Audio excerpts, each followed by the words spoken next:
보시고 묵상하시기 바랍니다. 지금 사순절 기간인데 이 기간이 뭐라고 말씀드렸죠? 이 기간은 주의 고난의 동참을 보내는 부활주일 전에 주의 고난의 동참을 보내는 주일을 제외한 40일의 기간입니다. 올해는 2월 17일부터 4월 3일까지인데 이 절기가 어떻게 시작됐냐면 초대교회 성도들이 부활주일을 앞두고 성찬 예식을 준비하며 여러 가지 방법으로 사람들이 어떤 사람은 20일, 어떤 사람은 열흘, 어떤 사람은 3일, 어떤 사람은 40일, 어떤 사람은 50일, 60일, 매일이 아니라 주말만 금식하든 아니면 요일을 정해놓고 금식하든 이렇게 금식하며 그 주일을 거룩하게 지키려고 준비했습니다. 그렇게 유래되다가 325년에 니케아 공회에서 이 사순절 기간을 40일로 딱 정했어요. 우리가 너무 여러 가지로 지내고 이 교회마다 지역마다 너무 틀리니까 우리가 이 사순절을 40일로 정하자. 그래서 325년에 사순절이 40일로 정해졌습니다.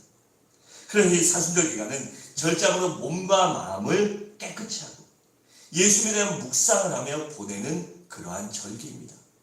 여러분, 그런데 이 사순절에 뿐만 아니라 성경에 보면 많은 절기들이 나옵니다. 무엇이죠? 유월절, 무교절, 초실절, 맥주절, 그리고 나팔절, 속죄절, 장막절, 그리고 안식일과 월삭 등이 있습니다. 이 안식일과 월삭을 절기로 보지 않는 분들도 있는데 저는 그것을 절기로 보고 있어요. 그런데 하나님께서 이러한 절기를 주시며 무엇이라고 말씀하셨죠? 너희는 이 절기를 나에게 드리라 라고 했습니다. 이처럼 하나님은 우리에게 절기를 지키라고 명령하셨어요. 그런데 왜 하나님께서 우리에게 절기를 지키라고 명령하셨을까요? 그 이유는 크게 두 가지로 구분할 수 있는데, 먼저는 하나님을 항상 기억하며 살게 하기 위함입니다. 다음으로 두 번째 이유는 하나님께서 베풀으신 사랑과 은혜에 감사하는 삶을 살게 하기 위함입니다. 여러분, 사람은 본질적으로 잘 잊어버립니다. 잘 잊어버리고 잃어버려요. 이 나이 먹으면서 건망증이 생기는 것이 아니라 사람은 원래 잘 잊어버리는 존재입니다. 그렇게 감사도 잘 하지 않고 하나님을 기억하려고 노력하지도 않으며 살아갑니다. 조금 신앙생활 하다 보고 좀 몸에 배고 익숙하다 보면 그 하나님에 대해서 감사하려고 하지도 않고 그 은혜를 돌아보지 않기에 내가 너희를 구원하여 주는 애, 너희를 택하여 준 그 은혜를 기억하라고 다시 한번 기억하고 다시 한번 재결단하고 다시 한번 너의 신앙을 점검하라고 하나님이 우리에게 절기를 주신 것입니다. 그런데 이런 절기가 돌아왔을 때 사람들은 두 가지로 나눕니다. 어떤 사람들은 절기가 돌아올 때마다 하나님이 나를 보내주셨구나, 지금까지 오늘까지도 함께 해주셨구나, 그러면 감사하는 사람이 있고, 또 다른 부류는 올해 또 왔어, 맨날 오는 거 좀 작작 오지, 아니면 좀 멀리 오지, 툭 하면 몇 달만 지나면 오고 왜 이렇게 자주 돌아와, 이렇게 불평하는 사람도 있습니다. 여러분, 그런데 우리가 잘 기억해야 할 것은 그 선택을 우리가 하지만 그 선택의 결과도 내가 책임진다는 것입니다. 그 절기가 돌아왔을 때 하나님 앞에 어떠한 선택을 하는지가 우리의 몫이지만, 우리가 마음대로 결정할 수 있지만 그 결과도 나의 책임임을 잊지 말아야 합니다. 우리는 살아가면서 크든 작든 매일매일 선택을 하며 살아갑니다. 그리고 그 선택에 따라, 그 결과에 따라 성공과 실패를 하기도 하고 승리와 패배가 나누기도 하고 또한 행복과 불행이 나눠지기도 합니다. 여호수아 2장을 보면 가나안 땅을 여호수아가 이스라엘 백성들과 함께 점령하라고 할 때 그 첫 성이 어디였죠? 강하고 아주 큰 성, 7바퀴를 돌아서 무너뜨린 성, 뭐죠? 여리고성이었습니다. 이 여리고성이 너무나 크기 때문에 이스라엘 백성들이 처음에는 어떻게 이 점령할까 하고 정탐꾼들을 보냅니다. 그래서 정탐꾼들이 그 성에 들어갔다 어떻게 됐죠? 발각되어 도망다닙니다. 그래서 도망가다가 라합의 집에 들어가게 돼요. 근데 그때 라합은 그들을 숨겨줄 수도 있고 그들을 신고할 수도 있었습니다. 만약에 라합이 그들을 신고했다면 어떻게 됐을까요? 많은 포상금을 두둑하게 받았을 것입니다. 하지만 만약에 이스라엘 백성들이 가나안 땅을 점령한다면 라합과 그의 가족들은 가장 비참한 죽음을 맞이했을 것입니다. 그러나 라합은 선택의 기로에 서 있었어요. 어떻게 해야 되나? 그런데 그때 라합은 이스라엘 백성의 하나님이 전지전능하시며 유일하신 하나님을 믿고 목숨을 걸고 정탐꾼들을 숨겨줍니다. 그런 그 결과로 어떻게 됐죠? 라합과 그녀의 가족만이 여리고성에서 유일하게 목숨을 건지게 됩니다. 그렇게 살아난 것뿐만 아니라 더 나아가 정탐꾼인 살몬과 결혼하여 누구를 낳습니까? 보아스를 낳고, 보아스가 누구를 낳죠? 오벳을 낳고, 오벳이 누구를 낳죠? 이새를 낳고, 이새가 누구를 낳습니까? 다윗을 낳게 됩니다. 그래서 이방인이었고 죽을 수밖에 없었던 여인이었지만 그 믿음의 선택의 결과로 그녀는 목숨을 건진받고 위에서 구원함을 받고 또한 예수님의 거룩한 구원의 족보에 그녀의 이름을 올릴 수 있는 귀한 은총을 얻게 되었습니다. 그래서 우리는 언제나 선택을 잘해야 하는 것입니다. 여러분, 오늘 본문에 보면 예수님께서 갈릴리를 떠나 예루살렘으로 가시려고 사마리아를 지나가고 계셨어요. 그때 사마리아 한 성읍을 지나갈 때 10명의 문둥병자가 나와서 예수님께 이렇게 외칩니다. 선생 예수여, 우리를 불쌍히 여겨주셔서, 선생 예수여, 우리를 도와주소서라고 그렇게 외칩니다. 여러분, 지금이야 나병이 많지 않고 의학의 발달로 많이 치료되지만 불과 몇십 년 전만 해도 우리 주변에 나환자촌 있지 않았습니까? 저희 고향에도 구분되어서 나병 환자들이 사는 마을이 있었고 주로 이제 저희 지역에서는 양계장을 했어요. 그래서 어른들이 양계장을 하고 그 자녀들 중에 멀쩡한 친구들이 태어나면 미세가라고 불렀던 거 기억하세요? 저희는 미세가라고 불렀어요. 그래서 그 아이들이 더 피부가 뽀얗고 하얘요. 그런데 이 결혼하면 몸속에 이제 유전자가 있기 때문에 그 질병이 숨어 있다가 이 아이 중에 아들이 자녀나 손자에 이제 그 문둥병이 발현되기 때문에 막 조심시키고 막 만나지도 못하게 하고 놀지도 못하게 하는 경우도 있었어요. 불과 몇십 년 전만 해도 그랬습니다. 그러니 예수님 당시에는 얼마나 그 병이 치료하기 힘들었겠습니까? 그래서 구약 성경에 보면 그 병을 하나님께 저주받은 병이라고 그렇게 구분짓습니다. 그러나 나병에 걸리게 되면 가족과 이웃과 친구들과 자신의 사회에서 격리되어 이 도성 밖에 따로 격리된 마을에 가서 살았어요. 그러다가 먹을 걸 구하러 나오거나 외부에 다니다가 건강한 사람과 마주치면 어떻게 되는지 아십니까? 자신으로 입을 가리며 나는 부정한 사람입니다. 나는 부정한 사람입니다. 라고 외치며 그들을 피해야 했습니다. 그러니 그 나병 환자들이 얼마나 비참하고 안타까운 삶을 살았겠습니까? 사랑하는 가족 한번 보지 못하고 그들과 식사 한번 하지 못하고 그들을 봐도 자녀들을 안아주고 싶어도 안지 못하는 그 심정을 갖고 살았습니다. 그런데 우리 주님께서는 그 나병 환자들을 불쌍히 여기셔서 너희 몸을 제사장에 보이라고 명령하십니다. 그 명령이 무슨 뜻일까요? 그 말인즉슨 내가 너희 병을 고쳐주었으니 너희가 믿는다면 제사장에 가서 너희 몸을 보이라. 너희가 내 말을 믿는다면 지금 즉시 돌아가서 너희의 나은 몸을 보이고 너희의 평안한 삶을 얻으라는 말씀입니다.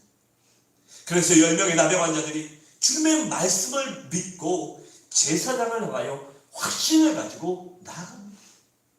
그렇게 제사장에 가다가 자신들의 병이 깨끗이 나음받은 것을 알게 됩니다.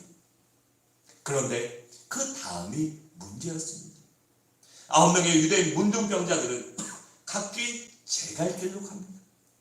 아마 제사장에 몸을 보이러 간 사람도 있을 것이고 조금 성급한 사람은 보고 싶었던 가족과 이웃을 만나러 간 사람도 있을 것이고 아니면 먹을 것이 부족해서 이 굶주렸던 사람은 아마 먹을 것을 찾으러도 갔을 것입니다.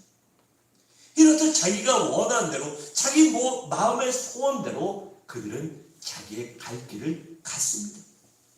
그런데 오직 사마리아인 한 사람만 병이 낫자마자 예수님께 즉시 돌아와 예수님의 팔 아래 엎드려 감사하며 우리 아버지 하나님께 영광을 돌렸습니다. 그때 주님께서 그 사마리아인에게 야, 10사람이 고침받았는데 아우는 어디 갔고 너 혼자 왔냐라고 그렇게 말씀하시며 섭섭하고 안타까운 마음을 표현하십니다. 그리고 그 사람에게 내 믿음이 너를 구원하였느니라고 말씀하십니다. 그의 영혼까지도 구원해 주셨습니다. 여러분, 이 자리에 있는 우리 모두도 예수 그리스도를 믿기 전에는 영적인 나병 환자였습니다. 그래서 죄로 인해 저주받아 죽을 수밖에 없고 영원히 타는 불과 유황못이 있는 지옥에 갈 수밖에 없는 그러한 존재였어요. 그런데 오직 주님의 은혜로, 오직 하나님의 은혜로 10명의 나병 환자처럼 값없이 깨끗함을 받고 구원함을 받고 죄사함을 받아 하나님의 자녀가 되었습니다. 그러니 어떻게 우리가 감사하는 삶을 살아가지 않겠습니까? 우리가 감사하는 삶을 살아야지 않겠느냐는 것입니다. 더 나아가 우리가 10명의 나병 환자처럼 문제가 있을 때마다 우리 하나님께 도와달라고 부르짖었습니다. 그랬더니 그때마다 주님께서 응답하여 주시고 인도하여 주시고 도와주시고 지켜주시고 우리를 보호하여 주셨습니다. 그러니 그 은혜에 보답하는 삶을 살아야지 않겠습니까? 그렇다면 우리를 어떻게 해야 그 한량없는 은혜에 보답하는 삶을 살아갈 수 있겠습니까? 먼저는 언제나 하나님께 영광을 돌리며 살아야 합니다. 15절에 보면 이렇게 말씀합니다. 그 중에 한 사람이 자기가 낳은 것을 보고 큰 소리로 하나님께 영광을 돌리며 라고 했습니다. 여기서 한 사람이란 사마리아인을 말합니다. 그러니까 10명의 나병 환자가 병고침을 받았지만 9명은 각기 제갈 길로 가고 오직 한 명의 사마리아 사람만 즉시 하나님께 영광을 돌린 것입니다. 그리고 주님께서는 즉시 하나님께 영광을 돌린 사마리아 사람을 칭찬하시고 그의 영혼까지 구원해 주셨습니다. 여러분, 우리가 인생을 살다 보면 순간순간 주님께서 우리들을 축복해 주실 때가 있습니다. 사업이나 장사가 잘 되게 하며 어떤 때는 승진의 복을 주시고 어떤 때는 좋은 일이 생기게 하시고 또 어떤 때는 자녀의 진학과 자녀의 학업의 문을 열어주시고 취업의 문을 열어주시고 좋은 배우자를 만나게 해주십니다. 또 어떤 때는 성령의 은사와 능력을 주시고 큰 은혜를 주사 병과 위기에서 건져주십니다. 그럴 때 우리 그리스도인들은 어떻게 해야 할까요? 9명처럼 각기 제갈 길로 가야 할까요? 혹은 내가 잘나고 운이 좋았고 내가 노력했다고 나를 기념하고 나를 위해 자화자찬하며 그렇게 살아야 할까요?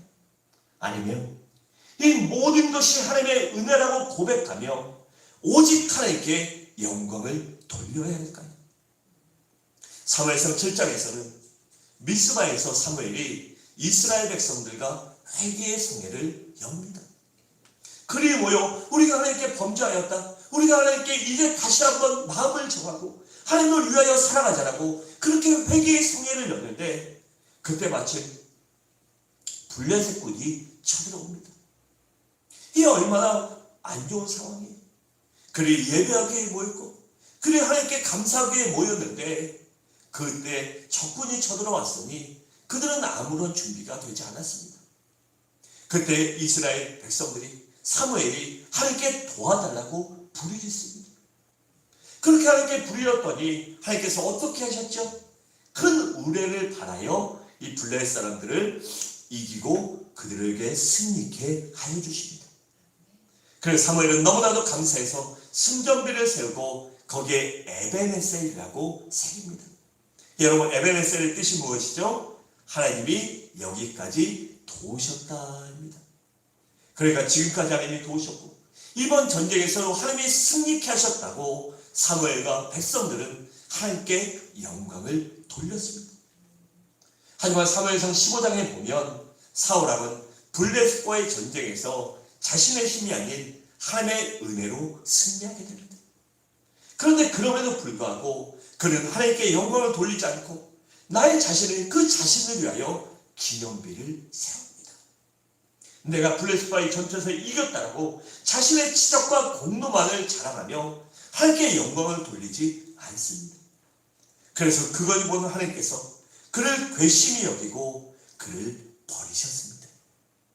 여러분, 우리는 사울처럼 버림받는 사람이 아니라 사무엘처럼 다윗처럼 하나님께 붙들린 사람이 되시기 바랍니다.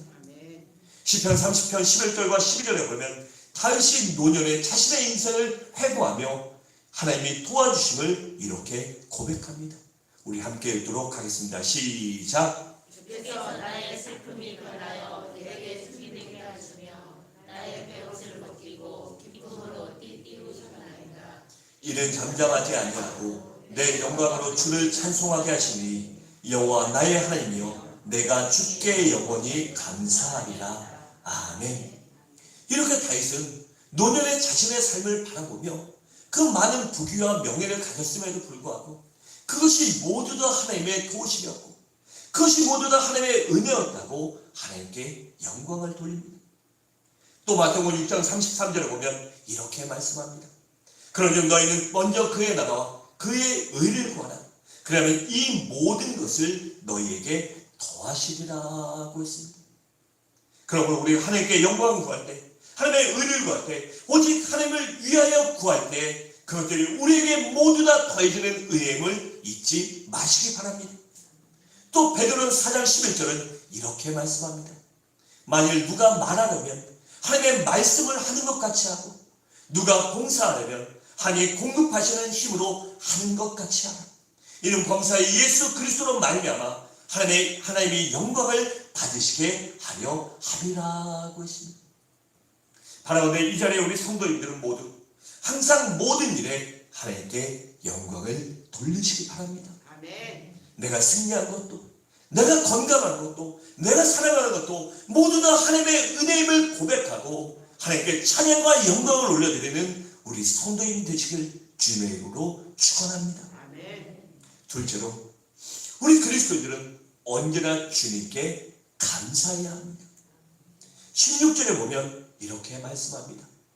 예수의 발 아래 엎드려 감사하니라고 했습니다. 여러분, 10명이 주님의 은혜로 나음을 입었지만 9명은 주님께 감사하지 않았습니다. 그래서 주님께서 9명은 어디 있느냐고 서운한 마음을 표현하셨어요.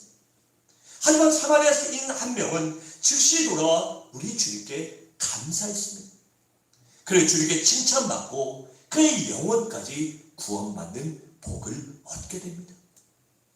여러분, 어떤 사람이 지혜로운 사람일까요? 그것은 바로 항상 주님께 감사할 줄 아는 사람입니다. 좋은 일이 있을 때는 좋아서 감사하고 슬픈 일이 있을 때는 슬퍼서 감사하고 또한 그 슬픔에도 감사하는 이유는 무엇입니까?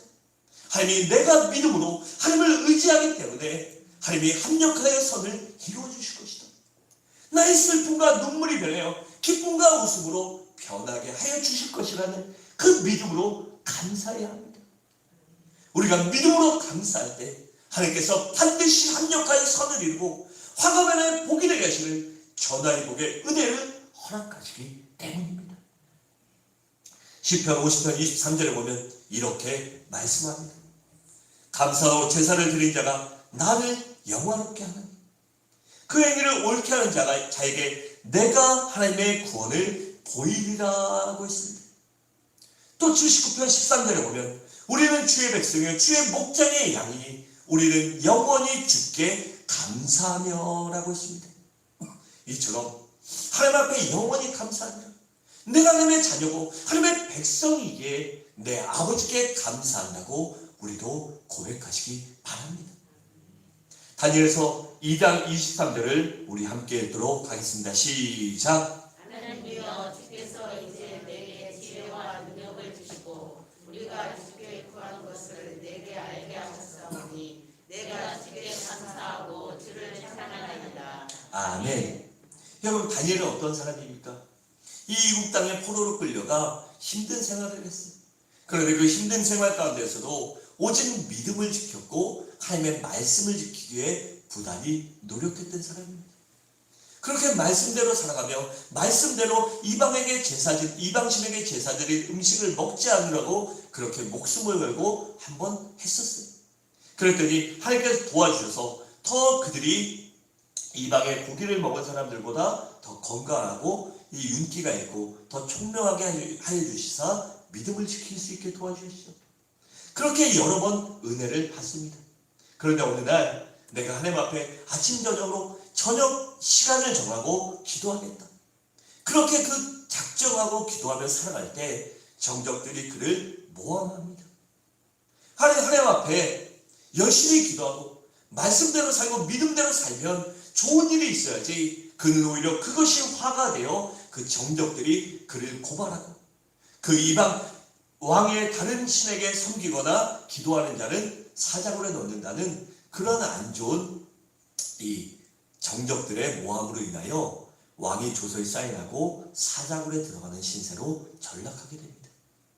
그때 다니엘은 어떻게 했죠? 하나님을 원망했나요? 아닙니다. 그럼에도 불구하고 그는 오히려 감사했습니다. 그가 죽음의 위기에서도 하나님께 감사했더니 어떠한 일이 벌어졌습니까? 그랬더니 사자굴에서 기적적으로 살아나게 되고 그의 정적들도 그 순간에 모조리 제거되어 오히려 다니엘이 더욱더 존귀한 자, 더욱더 하나님께 쓰임받는 위대한 사람으로 거듭나게 된 것입니다. 바로 내 이전의 성도님들도 할 수만 있다면 감사하시기 바랍니다. 아멘. 아니 어떠한 환경에서라도 억지로라도 감사할 수 있는 여러분들 되시기 바랍니다. 내 마음이 어렵고 내 삶이 어려울지라도 그래도 내가 감사합니다.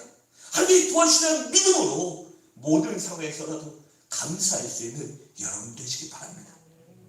그럼 반드시 주님께서 더 도와주셔서 후회하지 않게 될 것입니다. 마지막으로 우리 그리스도인들은 주님을 더욱더 열심히 섬기며 살아야 합니다. 우리 15절을 함께 읽겠습니다. 시작. 그중에 한 사람이 자기가 낳은 것을 보고 큰 소리로 하나님께 영광을 돌리며 돌아와. 아멘. 그 사람이 하나님께 영광을 돌리며 어떻게 했죠? 예수님께 돌아왔다고 말합니다. 이 사마리아 사람은 고침받자마자 은혜에 감사하기 위해 예수님께 돌아왔습니다. 주님을 섬기기 위하여 주님께 감사를 표현하기 위하여 엎드려 절을 하고 주님 앞에 그 감사한 마음을 표현하고 섬기기 위하여 예수님께 돌아왔다는 것입니다. 그랬더니 어떻게 했죠? 주님께서 그를 칭찬하시고 그의 영혼까지 구원해 주셨습니다. 여러분, 왜 주님께서 우리의 기도에 응답하고 왜 우리를 축복해 주실까요? 그것은 바로 우리가 주님께 더욱더 헌신하고 충성하는 삶을 살게 하기 위해서입니다. 여러분, 베다니 마리아를 한번 기억해 보십시오. 그녀는 주님의 사랑과 은혜가 너무나 감사해서 자원하는 마음으로 전제산과 같은 향유를 주님께 바칩니다. 그것을 깨서 주님의 죽으심을 준비하는 귀한 믿음을 보입니다. 그때 제자들은 어떻게 했죠? 그 여인을 비판합니다. 사람들은 그것을 팔아 가난한 자에게 주면 얼마나 좋았겠냐, 왜 병까지 깨고 난리냐라고 그렇게 말합니다. 하지만 주님께서는 그녀의 믿음과 주님을 섬기는 것, 주님의 죽으심을 준비하는 그녀의 믿음을 보시고 그녀를 칭찬하시고 뭐라고 하셨습니까? 이 복음이 증거되는 데마다 이 여인의 행한 일도 기념하라고 했습니다. 이처럼 아무 보잘것없던 여인이 그 믿음으로 인하여 주님께 칭찬받고 인정받고 축복받게 되었던 것입니다. 여러분, 우리가 인생을 살다 보면 선택의 어려움과 갈등을 겪을 때가 있습니다. 어떻게 해야 되지? 그렇게 고민될 때가 참 많이 있습니다. 그럴 때 우리는 어떻게 해야 될까요? 과연 주님께서 기뻐하실까? 과연 하나님이 기뻐하십니까? 어떻게 하는 것이 하나님께 영광을 돌리는가가 우리의 가장 첫 번째 물음이 되어야 합니다. 우리의 선택의 기준이 하나님이 기뻐하시는가, 주님이 기뻐하시는가, 우리 예수님께서 과연 어떻게 하셨는가가 그 기준이 된다면 갈등의 이 선택에 있어서 갈등과 어려움을 없앨 수 있습니다. 그리고 종국에는 후회하지 않는 올바른 선택을 할 것을 깨닫게 될 것입니다. 여러분, 때로는 그 믿음의 선택으로 인하여 손해볼 때도 있습니다. 아니면 그 믿음의 선택으로 어려움을 겪을 수도 있습니다. 하지만 결과는 반드시 잘 될 것을 믿으시기 바랍니다. 우리 하나님은 선하시며 공의로우시며 공평하신 하나님이시기에 반드시 우리가 믿음대로 살아가며 그 믿음과 신앙의 지도를 지키면 우리가 어려움을 만나더라도 하나님께서 반드시 그 화가 변하여 복이 되게 하여 주실 것입니다. 여러분, 우리가 믿는 하나님이 누구십니까? 이 땅의 왕이시오, 이 땅을 창조하신 창조주시오, 만왕의 왕이시기 때문입니다. 또한 우리도 예수 그리스도가 나에게 길과 진리요 생명이기 때문에 우리가 그 길과 진리요 생명인 예수 그리스도를 나의 기준으로 삼을 때 더욱더 충성할 수 있고 더욱더 바르게 섬길 수 있고 더욱더 온전한 믿음으로 살아갈 수 있기 때문입니다. 그렇다면 우리들이 무엇을 섬겨야 할까요? 길과 생명이 되신 예수 그리스도를 따라가고 살아가는데 우리가 무엇을 섬겨야 하는 것입니다. 먼저는 우리 주님을 섬기고 주님의 몸된 교회를 섬기고 또한 주님께서 행하시고 분부하신 것처럼 이웃과 사회를 섬겨야 합니다. 마가복음 10장 45절을 함께 읽겠습니다. 시작. 이가 온 것은 섬김을 받으려 함이 아니라 도리어 섬기려 하고 자기 목숨을 많은 사람의 대속물로 주려 함이니라. 아멘. 우리 주님께서 왜 오셨죠? 우리 주님께서는 섬기러 오셨다고 말씀하십니다. 어디까지요? 자기의 목숨을 주기까지 섬기러 오신 것입니다. 그래서 우리는 그 주님의 제자요, 주님의 형제자매요, 아버지 하나님의 자녀들이기에 우리 주님의 삶을 본받아야 되고 믿음을 본받아야 되고 주님의 제자로서 주님께서 행하신 모든 것들을 따라 살려고 노력해야 합니다. 그래야 우리 주님이 섬기신 것처럼 우리도 섬기는 삶을 살아야 하는 것입니다. 그래서 우리 교회는 이웃을 섬기라는 주님의 명령에 순종하기 위해 선교하고 있습니다. 또 복지와 장학도 시작하려고 합니다. 그러기에 더 많은 선교주와 미자립 교회들과 사회복지단체를 후원하고 어려운 이웃들을 돌보는 섬김의 일에 적극적으로 동참하는 우리 모두가 되시길 바랍니다. 사랑하는 성도 여러분, 말씀을 마치겠습니다. 우리 모두 항상 입으로가 아니라 항상 삶으로 하나님께 영광을 돌리시기 바랍니다. 또한 우리의 삶이 모두 다 주님의 은혜임을 날마다 고백하며 주님께 더욱더 감사하며 더욱더 열심히 하나님과 몸된 재단과 이웃을 섬기는 우리 성도님들이 되시기 바랍니다. 그래 평생 후회할 일이 아니라 평생 칭찬받을 일, 평생 복받을 일, 평생 하나님의 아버지의 얼굴을 당당히 바라볼 수 있는 그러한 좋은 일들을 하며 선한 일들을 하며 그러한 일들로 인하여 아버지께 칭찬받고 더 많은 축복을 경험하는, 은혜를 경험하는, 도심을 경험하는 우리 서부중앙의 귀한 성도들이 되시기를 주님의 이름으로 간절히 축원합니다.